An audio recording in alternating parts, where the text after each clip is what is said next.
여러분 승유 상승에 도움을 드리고 싶은 헬퍼입니다. 금일 진행은 간단한 마감 시황 설명드리고요. 그 다음에 이제 프로그램 매매 살펴보고 그 다음에 이제 코스피, 코스닥 그리고 이제 코스피 200 일중 수급 차트 보도록 하고요. 그 다음에 이제 9월 선물 만기 이후로부터 현 선물 수급 그리고 연초 이후로부터 현물 수급해서 이제 코스피, 코스닥 같이 한번 보도록 하고요. 그 다음에 차트들 조금 다 뭐 코스피, 코스닥, S&P, 뭐 나스닥 등등등 차트들 보기에 앞서서 일단 뭐 밸류에이션 지표부터 좀 보도록 하겠습니다. 코스피랑 이제 코스닥 그리고 이제 S&P 관련해서 일드갭이란 밸류에이션 지표 살펴보도록 하고요. 그 다음에 이제 코스피, 코스닥 신용잔고 추이 같이 한번 보도록 하겠습니다. 그 다음에 이제 통화량 지표인 M2 데이터를 통해서 이제 S&P랑 이제 나스닥 그리고 코스피, 코스닥 통화량 대비해서 밸류에이션 보도록 하고요. 그 다음에 이제 뭐 수출액 전년 동기비나 ISM 지표는 뭐 생략하고 이제 일간 한국 수출액 데이터를 통해서 시가총액 대비해서 밸류에이션, 그 다음 이제 글로벌 GDP 대비해서 코스피, S&P 밸류에이션, 하일드 스프레드를 통해서 위험 선호 구간인지 회피 구간인지 보도록 하고요. 그리고 이제 개인적으로 이제 오늘 썸네일이 뭐 영원한 것은 없다인데 이제 그런 거죠. 저 그냥 제가 생각하는 뷰는 그렇습니다. 이제 국내는 생각보다 좀 조정이 컸었죠. 차트를 나중에 이제 보겠지만 밸류에이션 지표도 그렇고 뭐 영원은 하락은 없고 뭐 국내는 저는 좀 단기 반등은 좀 했다가 이제 물론 이제 초단기적으로 좀 빠졌다가 이렇게 올라갈 건 같긴 합니다만 이제 좀 결국은 좀 단기 반등은 했다가 좀 중기적으로는 그 다음에 좀 빠질 거라고 보고요. 미국 같은 경우는 뭐 정말 2009년도부터 사실 어마어마하게 많이 상승을 했었죠. 그래서 뭐 지금 뭐 대부분 다 미국을 사야 된다라는 경우가 뭐 어느 기관들 이제 지금 뭐 내년도 이제 전망해서 증권사 이제 분석 자료가 많이 나오고 있는데요. 그냥 뭐 100% 거의 100%의 확률로 다 미국 주식 확대입니다. 선진국 확대. 근데 그 얘기가 2009년부터 항상 맞았었거든요. 왜냐면 항상 미국이 아웃퍼폼을 했었습니다. 거의 대부분.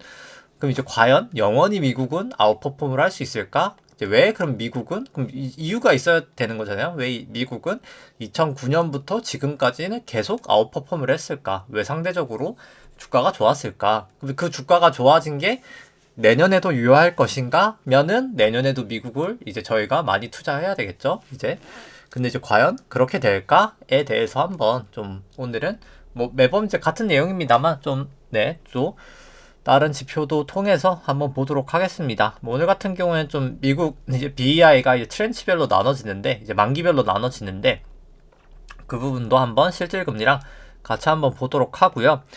그 다음에 이제 뭐 코스피, 코스닥 이제 코스피, 코스닥, S&P, 나스닥 그리고 차트 보고 그 다음에 코스피 안에 내재 변동성, V 코스피, 뭐 필라델피아 반도체 지수, 뭐 니케이, 유로스톡스, 항생, 상해 종합 달러 인덱스, 달러원, WTI, 금, 국고채 10년, 미국채 10년 금리 추이 보도록 하고요. 그 다음에 오늘 뭐 낙폭이 컸었던 이제 키스코홀딩스 같이 한번 좀 보도록 하고요.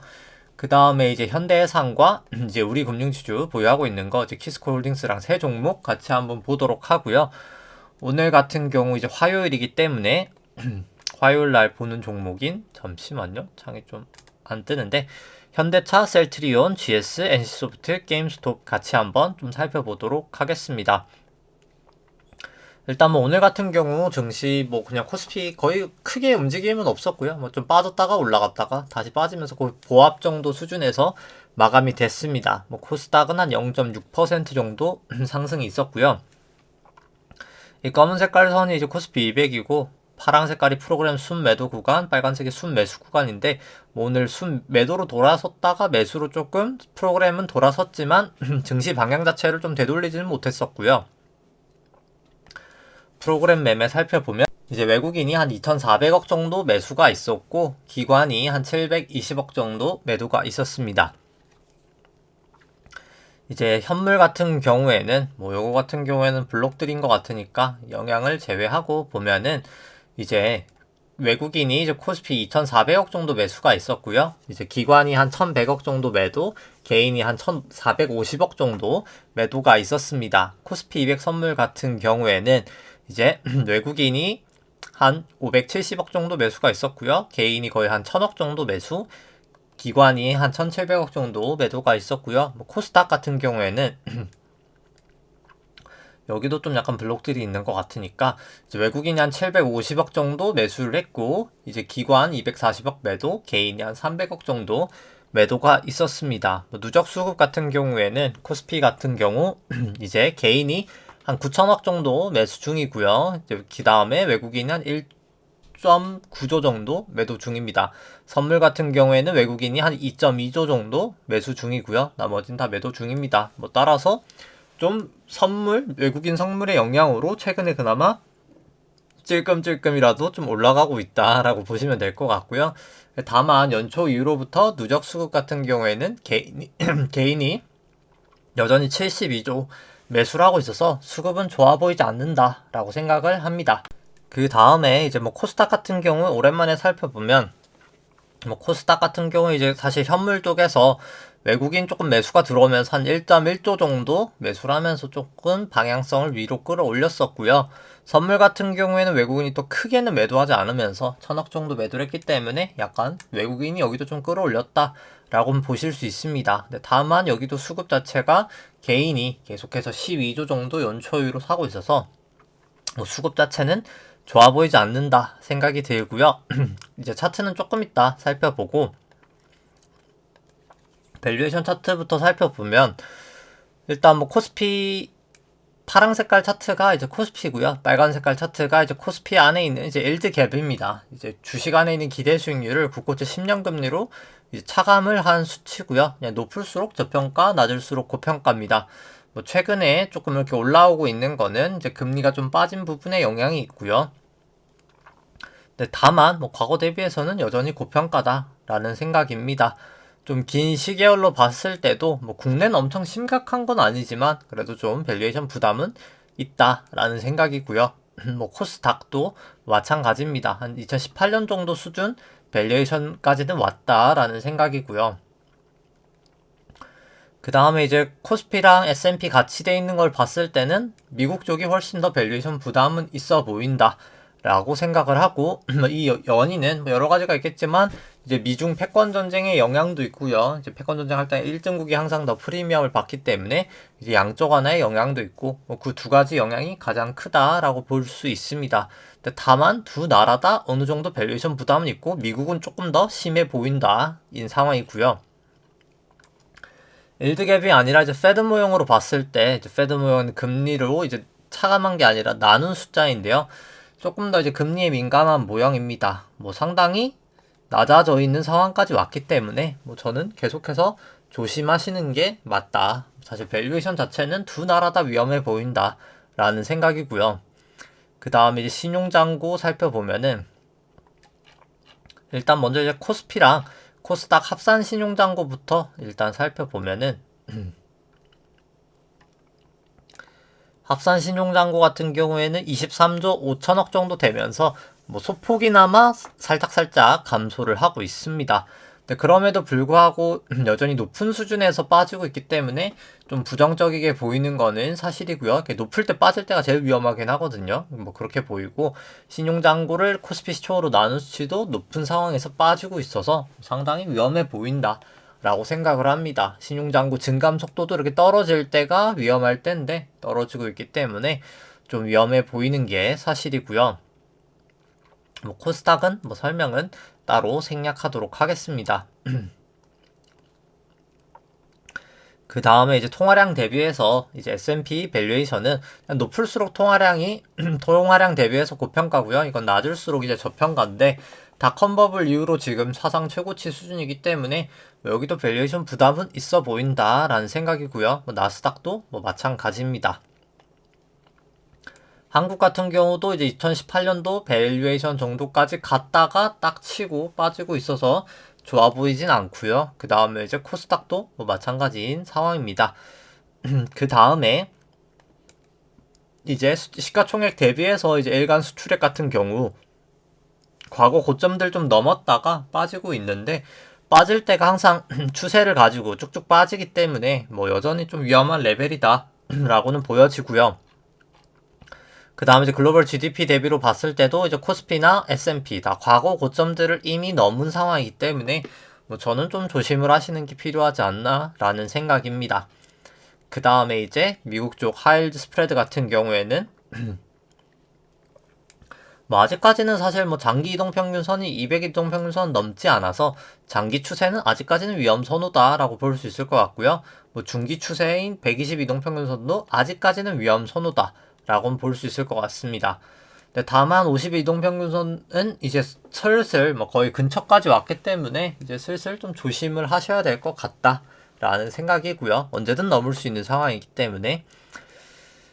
그 다음에 이제 뭐 차트를 살펴보면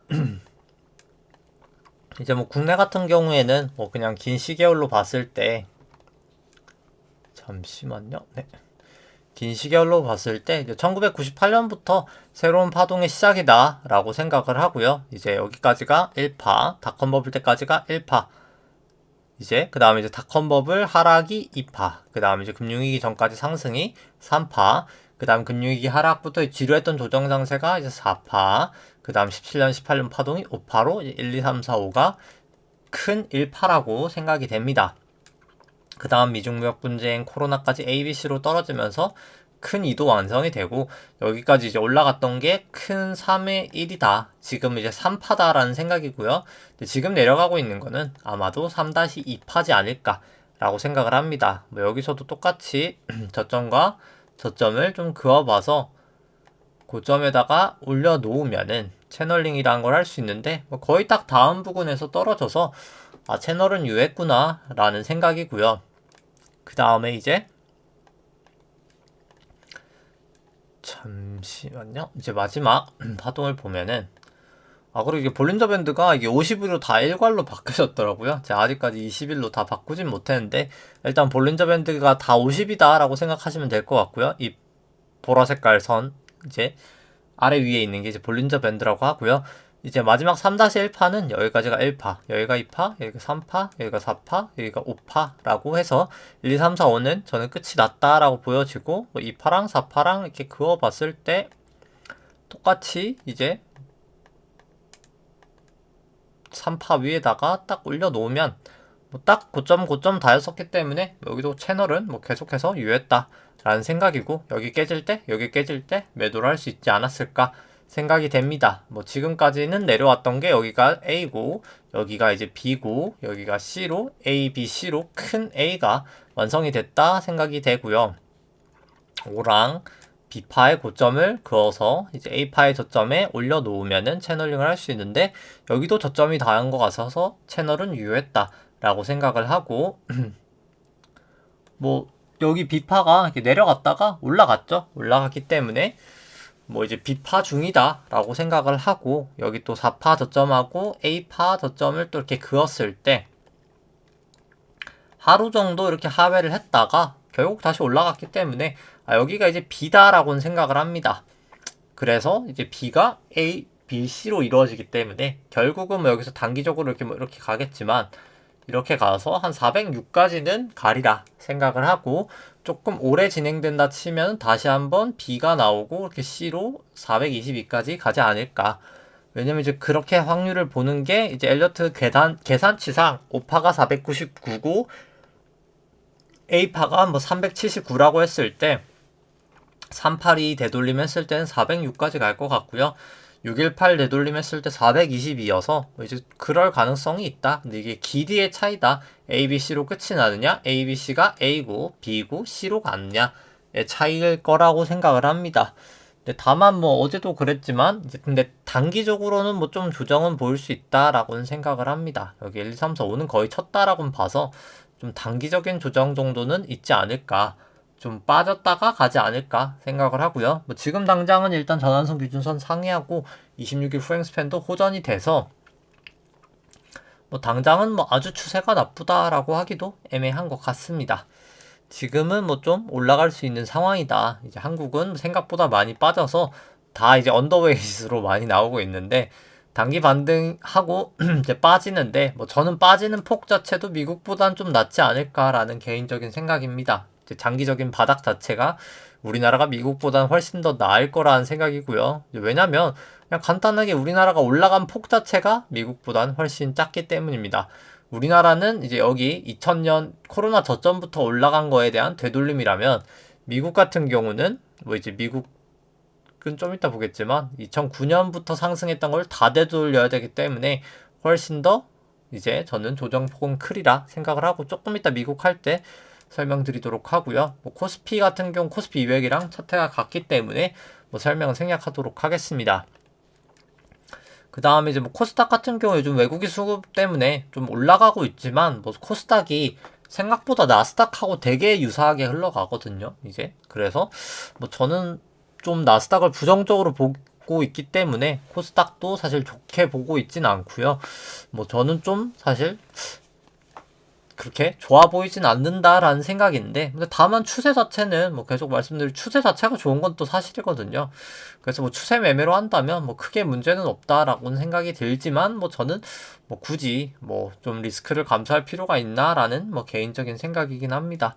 추세는 좋지만 밸류에이션상 좀 걸린다인 것 같고, 뭐 여기 같은 건 다시 전고점을 갱신을 했기 때문에 이제 그냥 뭐 여기가 이제 4여서 여기를 이제 5로 볼 건지 아니면 그냥 여기 가면 A, B, C, A고 뭐 이제 B, C로 이렇게 볼 건지에 따라서 뭐 사실 코스닥 같은 경우에는 차트가 그렇게 잘 맞지는 않습니다. 왜냐면 이제 엘리어트 파동이 잘 맞으려면 실제로 엘리어트 원전에도 있지만 수많은 시장 참여자가 있어야 되고 되게 효율적인 시장이어야 되거든요.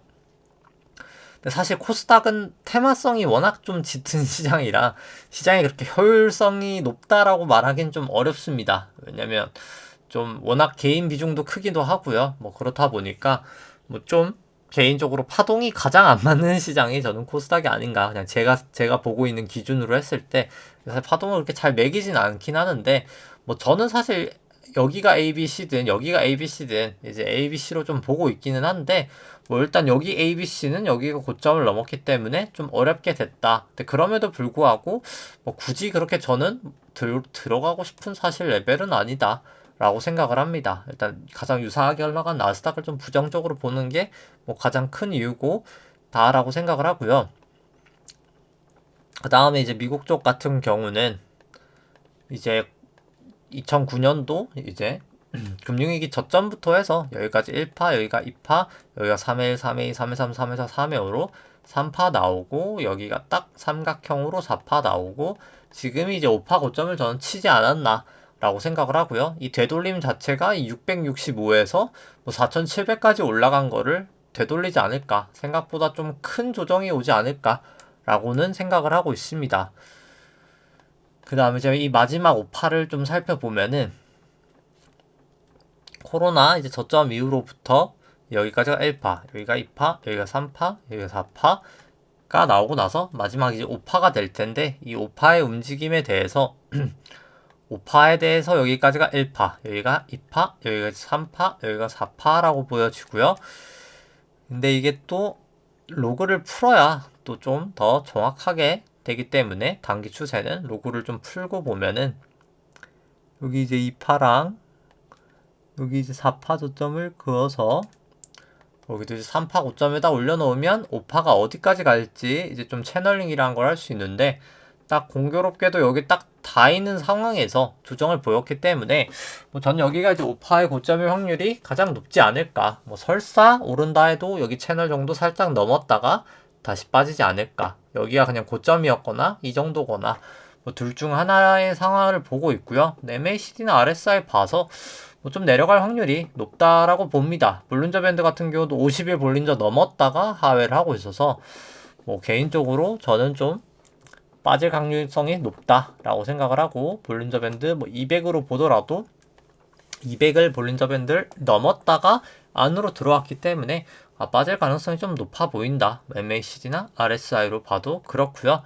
뭐 볼린저 200이 사실 상당히 잘 안 넘습니다. 이 넘는 것 자체가 그렇게 쉬운 일이 아니기 때문에 잘 못 넘는데 넘었다가 들어오면 뭐 거의 100% 확률로 항상 조정을 보였기 때문에 좀 조정의 가능성은 전 높다라고는 보여집니다. 나스닥도 똑같이 채널 그어보면 거의 딱 닿은 상황에서 빠지고 있어서 나스닥도 똑같이 조정 가능성은 높다라고 생각을 하고요. 50일 볼린저도 이렇게 넘었다가 다시 안으로 들어왔고 200일 볼린저를 보더라도 넘었다가 안으로 다시 들어온 상황이기 때문에 뭐 계속해서 저는 뭐 그렇게 긍정적으로 보이진 않는다라고 생각을 합니다. 뭐 조금 있다는 아니고 그냥 지금 설명을 하죠. 그냥 이제 지금 실질금리로 사실 설명을 한다 치면은 미국 같은 경우는 뭐 증시가 사실 랠리를 했던 게뭐 양적 완화의 영향이잖아요. 뭐 다들 아시겠지만 미국 증시가 이제 랠리를 했던 게 뭐 사실 실질금리가 낮아서 그렇습니다. 그냥 이제 밸류에이션으로 봐도 그렇고 그냥 그러죠. 이제 코스닥이랑 코스피랑 S&P랑만 비교를 하더라도 코스피 PBR이 이제 뭐 한 1.15 정도 되거든요. 이게 트레일링으로 PBR이 1.15고 뭐 코스피 ROE가 한 8.5% 정도 보통 평균적으로 됩니다. 근데 이제 미국 쪽 한번 살펴보시면 뭐 어마어마하거든요. 미국 쪽 ROE가 뭐 높긴 합니다. 한 14% 정도 되고요. 조정 ROE. 근데 PBR이 뭐 4.3입니다. 네, 어마어마하죠. 우리나라 1.15인데 미국은 4.38이니까 뭐 거의 4배도 넘습니다. 우리나라보다. 뭐 이제 ROE가 조금 더 높긴 합니다만 이렇게 엄청난 밸류에이션을 받고 있는 게 뭐 그럼 과거 대비해서 사실 과거 PBR보다 지금 엄청 높아졌는데 그럼 수익성이 엄청 좋아졌냐? 라고 하면은 수익성이 엄청 좋아진 것도 아니거든요. 주가가 많이 올랐기 때문에.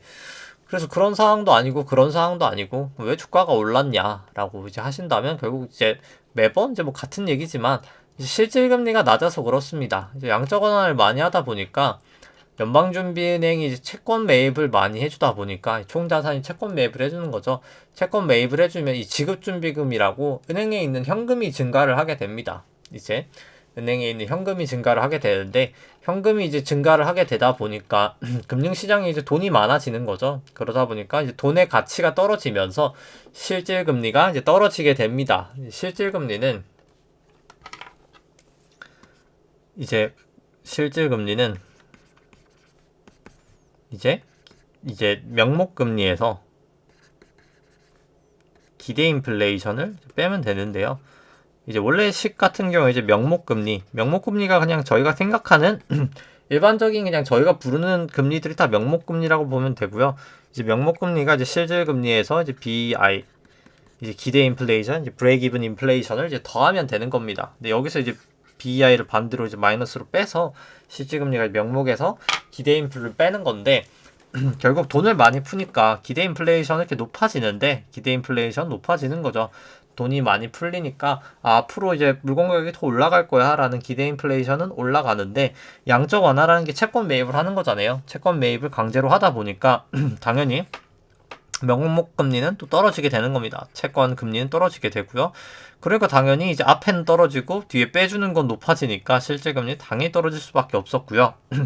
그렇다 보니까 실질금리가 마이너스로 아주 낮은 상태를 유지할 수밖에 없었습니다. 그렇기 때문에 실질금리가 어차피 할인율의 영향을 받거든요. 주가가 결국 실적, 성장률, 이제 할인율인데 이거에 이제 함수인데 실적과 성장률은 뭐 크게 변동은 없었지만 할인율 자체가 낮아지면 이제 주가가 높아지기 때문에 주가가 높아지는 현상이 이제 나타났었습니다. 이제 미국 쪽은. 근데 이제 테이퍼링을 하죠.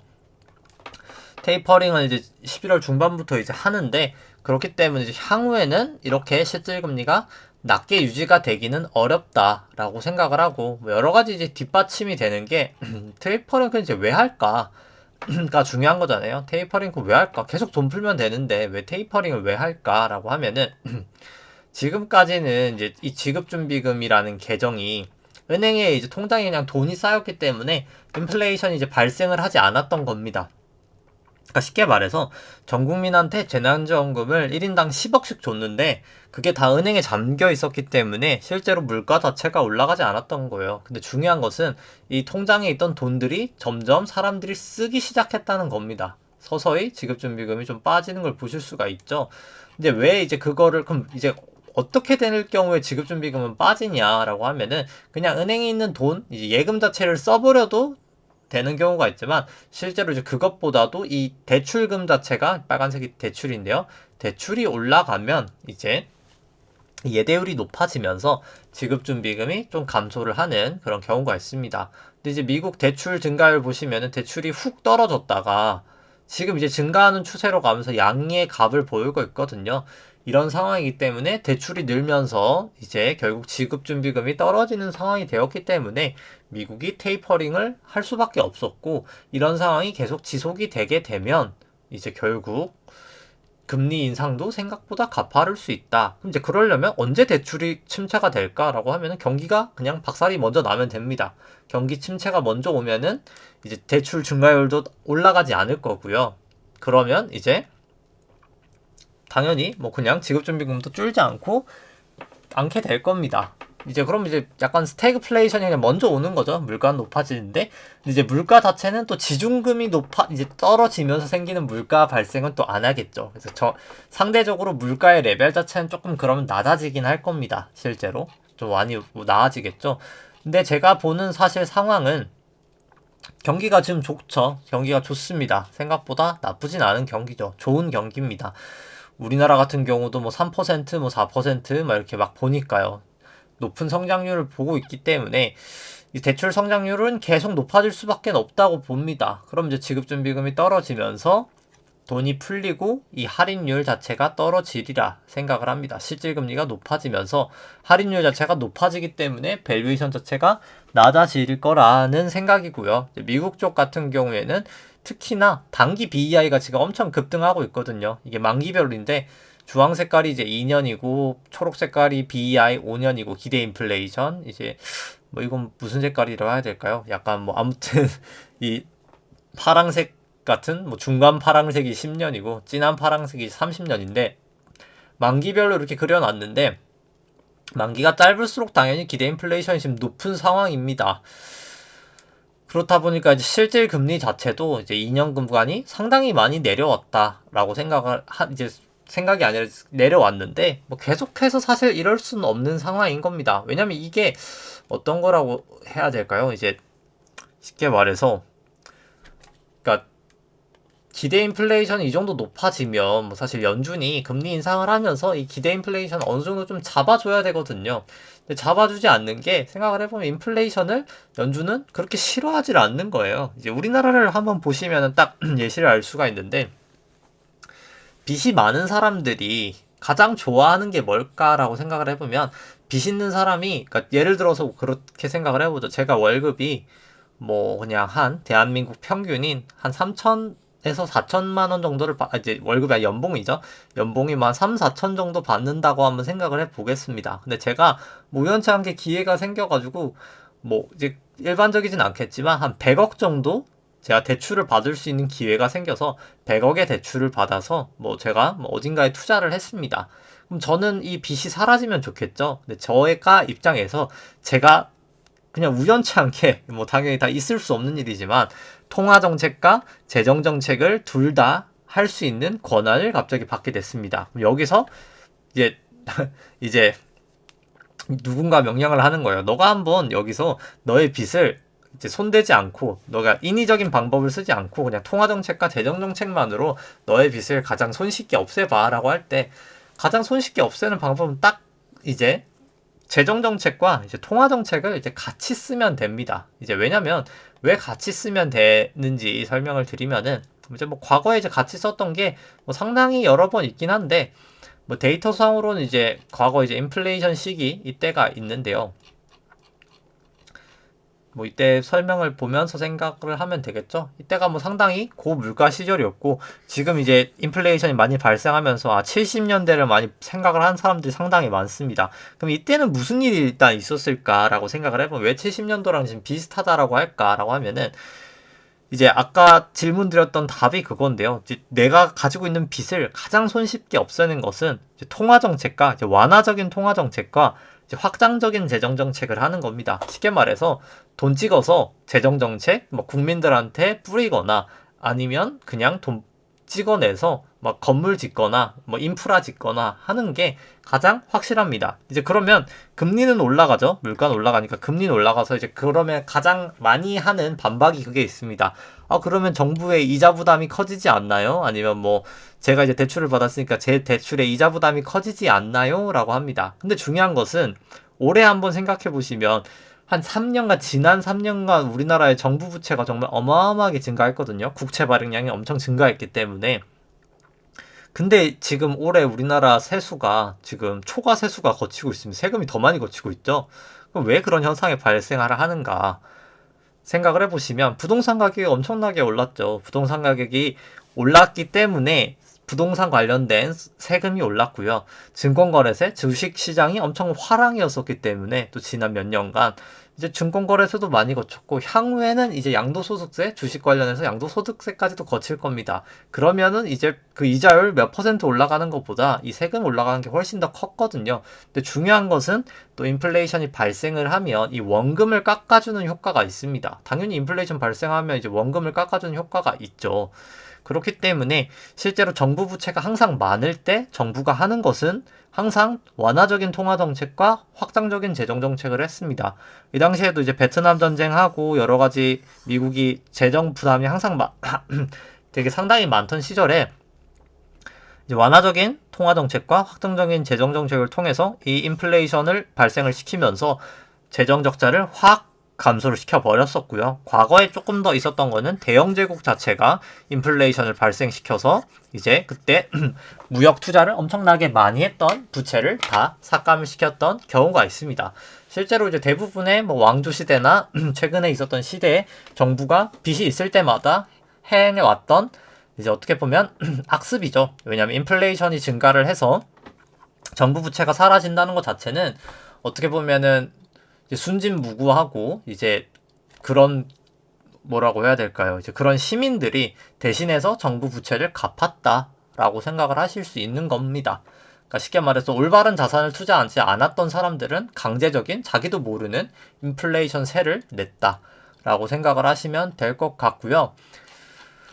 그렇기 때문에 근데 중요한 것은 지금도 똑같은 상황이 벌어지고 있다라고 생각을 하시면 됩니다. 왜 지금 막 바이든 대통령이 인프라 공약을 그렇게 몇 조 달러씩 붓고 우리나라 이제 정치권에서도 왜 그렇게 완화적인 통화 정책과 이제 지금은 이제 우리나라는 이제 통화 정책 자체를 뭐 당연히 정치적인 이유로 좀 공격적으로 매파적으로 가고 있습니다만 왜 이렇게 돈을 많이 풀까라고 생각을 해보면 다 공통점은 하나입니다. 정부 부채를 없애기 위해서죠. 물론 이제 표심을 받기 위해서도 있지만 그럼 이제 뭐 이미 당선이 된 바이든 대통령이나 민주당, 이제 미국 쪽 민주당은 왜 그렇게 투자를 하려고 할까라고 하면은 정부 부채를 없애기 위해서고 연준 같은 경우에도 미국 연방준비은행 같은 경우에도 왜 계속해서 인플레이션은 일시적이야 라고 똑같이 말을 하는 이유도 뭐 그들은 굳이 인플레이션을 잡을 필요가 없는 겁니다. 나중에 진짜 인플레이션이 지금보다 훨씬 더 강해지면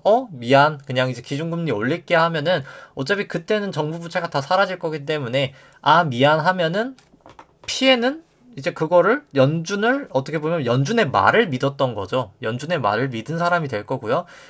저는 이제 그렇게 됐을 땐 상당히 좀 피해를 보지 않을까. 이제 증시에 그러니까 금융시장에 그런 말이 있죠. 연준에 맞서지 마라.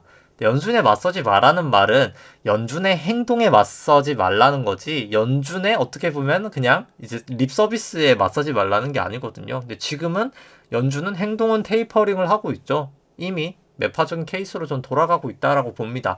지금은 연준이 그냥 립서비스로만 시장을 지탱하고 있고 실제로는 테이퍼링을 하고 향후 이제 금리 인상을 할 때 그때는 완전하게 스탠스가 이제 좀 바뀌지 않을까.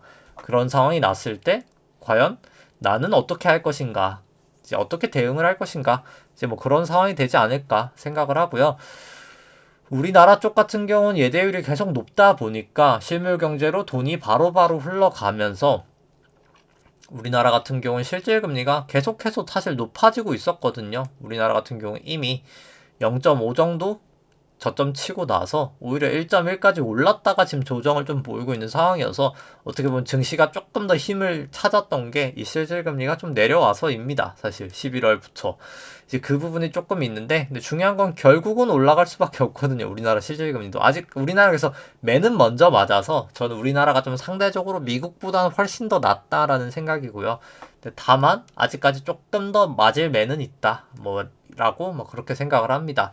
왜냐면 우리나라 같은 경우에도 초과 지급 준비금이 이렇게 떨어지고 있는데 보시면은 이 초과지급금리 이렇게 떨어지고 있는데 이 풀린 돈만큼은 시중에 이제 돌 테니까요. 그 부분이 계속해서 좀 시중에 인플레이션 좀 올리는 역할을 할 것 같다. 근데 중요한 건 우리나라는 돈 자체가 너무 많이 풀리진 않아서 미국에 비해서는, 근데 미국보단 덜 할 것 같지만 어떻게 보면 미국에 풀린 돈이 어떻게 보면 우리나라가 수출국이잖아요. 그 달러를 받아오면서 미국이 이제 인플레이션을 수출하는 국이 될 거거든요. 그래서 미국의 인플레이션을 수입하는 역할을 하면서 우리나라도 인플레이션이 올 수밖에 없다. 이제 뭐 그렇게 생각을 합니다. 뭐 그 다음에 이제 다른 차트들 살펴보면 코스피 안에 있는 내재 변동성 V코스피 같은 경우엔 이 120일 이동평균선에서 좀 지지를 보이고 있고요. 뭐 여기서 얼마 지지를 잘 하냐일 것 같은데, 뭐 저는 좀 단기적으로 올랐다가 또 빠졌다가 이렇게 좀 하지 않을까. 그냥 지수의 움직임에 생각해보면 뭐 그렇게 생각을 합니다. 뭐 지금 당장은 뭐 사실 그렇게 크게 변동성 자체가 위협적이지는 않은 상황이다 라고 생각을 하고요. 필라델피아 반도체 지수 같은 경우에는 저는 여기가 좀 고점이지 않았을까라고는 봅니다만, 아직까지는 볼린저 밴드 위에 있기 때문에 딱 깨지면 움직여도 되지 않을까 생각은 들고요. 밑으로 니케이 같은 경우도 뭐 추세 자체로는 뭐 문제는 없습니다만, 저는 여기가 이제 5파 고점이었다고는 봐서 뭐 그렇게 긍정적으로 보이진 않는 것 같습니다. A, B, C로 빠지든 1, 2, 3으로 빠지든 저는 좀 빠질 가능성이 더 크다라고는 보고요. 유로스톡스 같은 경우에도 전고점을 넘었습니다만, 뭐 유로스톡스 같은 경우에 이제 200일 이동평균선, 200일 볼린저를 이제 딱 갓 넘긴 했거든요. 그래서 다시 이제 재차 하회하면 여기는 좀 조심해야 되지 않을까, 뭐 그렇게 생각을 합니다. 항생 같은 경우는 뭐 우리나라랑 가장 유사하게 흘러가고 있고요. 항생 같은 경우에 오늘 좀 올랐는데 여기가 A, B, C로 A하고 여기는 이제 A, B, C 정도 올라가지 않을까라고는 봅니다. 근데 다만 비판은 뭐 우리나라도 그렇지만 뭐 전 사실 비판은 웬만하면 무리하지 말자. 비판 어디까지 갈지도 모르고 얼마나 오래 갈지도 모르기 때문에. 근데 중요한 건 또 영원히 올라가는 파동이 아니잖아요. 이제 결국 B파 나왔다가 어차피 더 크게 하락하는 C가 있어서 뭐 B는 사실 무리는 하지 말자가 저의 이제 개인적인 생각입니다. 뭐 상해종합 같은 경우는 사실 전 중국 쪽은 지금은 상당히 좀 안 좋게 보고 있어서 일단 뭐 추세가 좋지도 않고 뭐 굳이 매수할 필요는 없다라는 생각이고요. 달러 인덱스 같은 경우에는 뭐 일단 구름대를 넘어서 여전히 뭐 일단 좀 아직까지는 강한 모습을 나타내고 있습니다. 뭐 언제 떨어져도 이상하지 않을 모양이지만 뭐 아직까지는 추세가 계속 강하기 때문에 뭐 그냥 뭐 지금 당장 그냥 뭐 롱으로 보는 게 사실 이 정도 됐으면 맞지 않나. 근데 다만 좀 과열인 건 맞다. 근데 이 과열이 언제까지 갈지는 모르겠다. 뭐 이 정도 아직까지는 추세는 살아있다라고 보여지고요. 다만 뭐 달러원 같은 경우에는 기준선 재차 하회하면서 구름대 안으로 들어와서 그냥 아직까지는 뭐 그렇게 크게 방향성은 없는 모양새입니다. 전보다는 구름대 안으로 들어왔기 때문에 확실히 좋지는 않은 모양새고요. WTI 같은 경우도 이제 기준선 밑으로 내려와서 뭐 좀 안 좋아 보인다 생각이 됩니다. 뭐 그리고 사실 물가 같은 경우에 지금 단기적으로는 저는 사실 기대 인플레이션이 내려갈 때가 더 악재라고는 생각을 하는데요. 왜냐면 지금 기대 인플레이션 상당히 높아졌잖아요. 근데 아까 말씀드렸다시피 이제 실질금리라는 게 높아지면 안 좋은 거거든요. 근데 명목금리에다가 기대 인플레이션을 빼는 거잖아요. 근데 지금 이게 높아지다 보니까 실질금리가 낮아진 영향이 있었는데 역으로 이제 기대 인플레이션이 낮아지면 실질금리가 높아지거든요. 그래서 어떻게 생각해보면 역으로는 지금은 그냥 이제 기대 인플레이션이 역으로 높아서 물가 기대가 높아졌기 때문에 역으로 증시가 이제 버텨줬다라고 보는 게 사실 논리적으로 더 많습니다. 이제 왜냐면 그런 거죠. 이제 또 그래야 되긴 하는데 이제 실질 이제 여기 명목 기대인데 이제 지금 일단 기대 인플레이션이 낮아지면서 이제 명목까지 같이 낮아지면 뭐 얘기가 달라질 텐데요. 이제 그럼 아닌데 이제 그런 거죠. 기대 인플레이션이 낮아지면서 테이퍼링 영향으로 명목금리는 저는 더 빠지기는 어렵다고 보거든요. 여기가 같아 그냥 금리가 올라가지만 않는다 하더라도 실질금리 높아질 수밖에 없어서 저는 이제 사실 기대 인플레이션은 오히려 빠질 때가 증시에는 훨씬 더 악재가 되리라 생각을 합니다. 그 다음에 이제 뭐 금 같은 경우 실질금리가 아직까지는 좀 빠지고 있는 추세여서 뭐 조금 크게 움직임은 없고 있긴 합니다만, 실질금리가 이제 테이퍼링 하면 뭐 저는 올라갈 수밖에 없다고 보거든요. 실질금리랑 금은 반대로 움직이기 때문에 실질금리 올라갈 때 금은 이렇게 빠지고 있는데, 결국 실질금리가 한 1에서 2 정도가 가면 그때 이제 금을 좀 꽤나 공격적으로 사야 되지 않을까, 지금보다 이제 그때 사야 되지 않을까 생각을 합니다. 우리나라 국고채 10년물 같은 경우에는 오늘 뭐 좀 반등을 했지만, 뭐 저는 좀 이렇게 올랐다가 다시 한번 빠지면서 한 이 정도까지는 조정을 보이지 않을까 라고는 생각을 합니다. 왜냐면 뭐 여기가 1, 2, 3, 4, 5로 저는 5점 이제 1, 2, 3, 4, 5 고점은 쳤다라고 봐서 단기 조정 보이고 나서 다시 좀 올라가지 않을까 보고 있고요. 미국채 같은 경우에는 역으로 여기는 이제 1, 2, 3, 4, 5를 아직까지 못 쳤기 때문에 전고점은 넘으리라 생각을 하면서 여기도 1, 2, 3, 4, 5로 해서 조금 더 올라가지 않을까 라고 보고 있습니다. 뭐 그 다음에 이제 키스코홀딩스 같은 경우에 사실 오늘 빠진 게 무슨 이유였을까라고 한번 생각을 해보면, 뭐 사실 특별하게 이유가 있다기보다는 그냥 수급적인 문제죠. 이제 오늘 이제 투신 쪽 매도 물량이 많았었는데 아마 그게 다 한투밸류 운용일 겁니다. 이제 한투밸류 운용이 원래 이제 이채원 대표님인가요? 이제 뭐 사장님인가요? 이제 뭐 제가 직함까지는 기억을 못 하는데, 이제 가치 투자에 어떻게 보면 좀 약간 선두주자였던 분이 이제 좀 은퇴를 하시면서, 제가 딴 데로 가셨는지 뭐 완벽하게 은퇴하셨는지까지는 지금 기억이 안 나는데, 아무튼 좀 한투밸류를 떠나시면서 좀 한투밸류 자체에 좀 포트폴리오 변경이 많이 있었는데, 이제 키스콜딩스 같은 경우에는 어떻게 보면 좀 버려지는 친구였습니다. 한투밸류에서. 왜냐면 근데 뭐 다 당연히 이제 직장 다니시는 분들은 이해하시리라 생각을 합니다. 대표님이 바뀌면 회사에 있는 포트폴리오도 상당히 많이 바뀌고 뭐 내용들이 상당히 많이 바뀌는 경우가 엄청나게 많거든요. 그래서 뭐 당연히 이제 그 중에 하나의 영향이었었고, 근데 계속 이제 과거에는 조금 영향이 없었던 게, 자사주 매입을 이때부터 이제 하다 보니까 자사주 매입을 하면서 한투밸류는 매각을 하고, 이제 자사주로 이제 한투밸류 매각 물량을 좀 방어를 했었는데, 자사주 매입이 이제 끝나고 나면서 한투밸류 물량 자체를 받아줄 곳이 없었던 거죠. 뭐 그 부분의 영향이 오늘도 좀 크게 미쳤다 라고는 생각을 합니다. 사실 실적이 나왔지만 실적은 상당히 잘 나왔기 때문에 사실 떨어질 이유는 전혀 없었다라고는 보지만 그냥 수급적인 문제가 있었고, 뭐 사실으로 시장에서는 뭐 중국 쪽 부동산이 언제가 바닥일지 모르기 때문에 영향을 받는다라고 하지만, 뭐 생각보다 이제 국내 철근량 자체도 어차피 수요와 공급에서 국내 공급 자체가 더 적거든요. 국내 수요량이 더 많거든요, 철근이.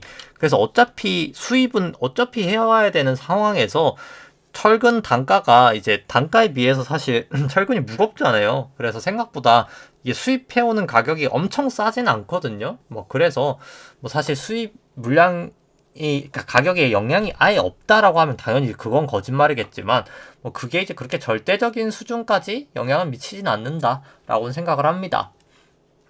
지금 뭐 철근 스크랩 이제 마진율 자체도 뭐 사실 과거 최고치까지는 아니지만 뭐 상당히 양호한 편이어서 뭐 문제는 없지만, 중요한 건 이제 올라갈 지금 이유가 없다.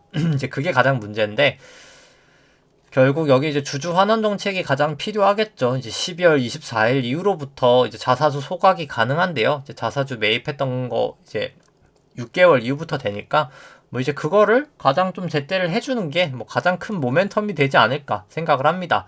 네, 이제 뭐 사실 키스코 예전에 매수 추천 영상에도 그렇지만 여긴 생각보다 리스크가 있는 종목이긴 하고요. 왜냐면 이제 장세용 이제 사장님의 어떻게 보면 판단에 따라서 올라갈 수 있는 모멘텀이 결정되는 거기 때문에 좀 리스크는 크다. 근데 저는 어차피 상속세 내려면 어차피 결국은 할 수밖에 없다.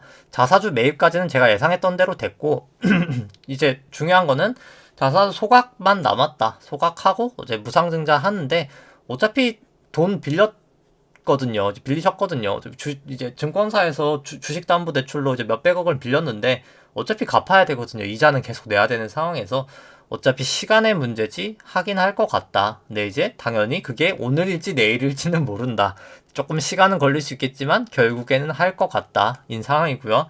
일단 아직까지 뭐 24일까지는 좀 기다려 봐야 될 것 같다. 어차피 소각을 하더라도 24일 이후가 될 거기 때문에 아직은 좀 지켜봐야 되는 상황이다. 이고 뭐 차트로 봤을 때는 뭐 사실 저는 뭐 오늘 좀 장대 음봉을 보이긴 했지만 뭐 거의 바닥은 오지 않았나라는 생각입니다. 근데 뭐 그럼에도 불구하고 여기가 이제 물량 자체가 워낙 크지 않아서 뭐 한투 밸류가 작정하고 사실 매도 때리면은 당연히 그냥 이제 지하 밑으로 점점 내려갈 수 있다는 리스크는 뭐 언제든 존재하는 종목이다라고 보여지고요.